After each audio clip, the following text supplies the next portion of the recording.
In this tutorial, I'll be showing you all the materials you're gonna need as a watercolor beginner. But don't be overwhelmed. In reality, painting with watercolors is super easy.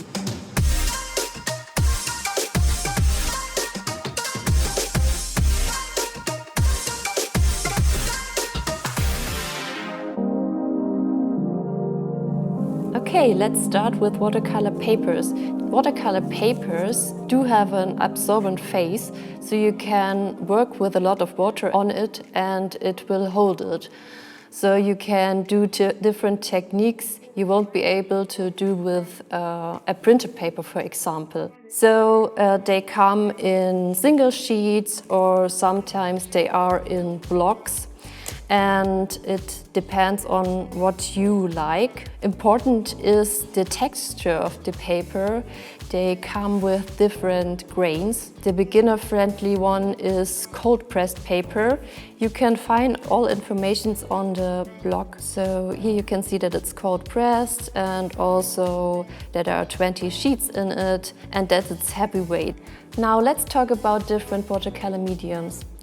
The most classic one are watercolor paints. You can see this 24 color set by STAEDTLER. These are tubes. We can have a look at them. Watercolor paints do come in different consistencies. You can find them in tubes or in small pans or even liquid. You can see that they are also part of the design journey range, and this marks that they are really good to use for beginners. The next thing I want to show you are watercolor pencils. The watercolor pencils look like normal pencils. The special thing about them is that they are water-soluble. So if you have drawn or gone in with a color, you can use a brush and dissolve the pigment. So you will get beautiful watercolor effects. One other watercolor mediums are watercolor brush pens.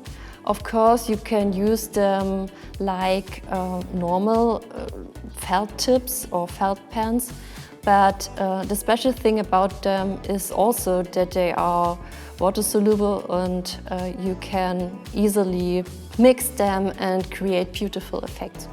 The last watercolor medium I want to show you are the watercolor graphite pencils. And you'll discover that we can do a lot with them, although they look like normal graphite pencils. Of course, you need brushes to paint with your watercolors, and there are different types and also different sizes of brushes.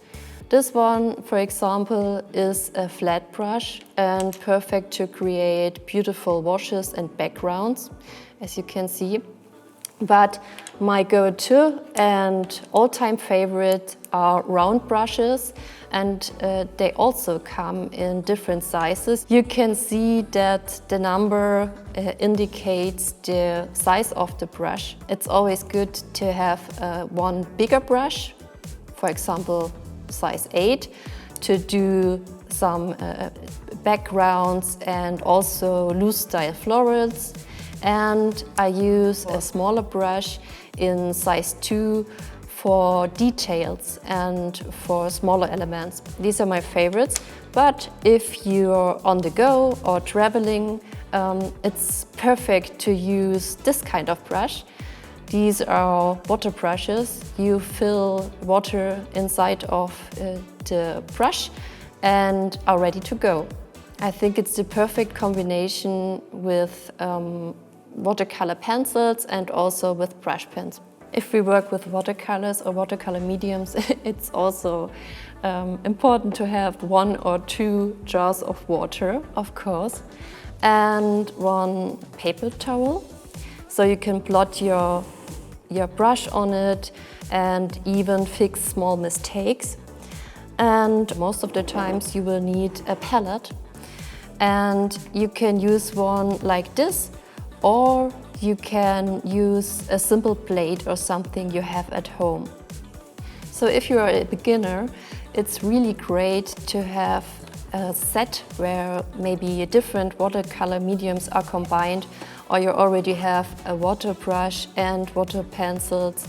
So this is really good. My favorite one is the floral watercolor set. The colors are such a perfect combination, and you also have the watercolor graphite pencil in it and a pigment liner, so you can do everything with it. Now you know everything about the watercolor supplies you need to create beautiful paintings. So let's go! But before you pick up the brush, let's check out 10 common mistakes which can happen when you paint with watercolors and how to fix them.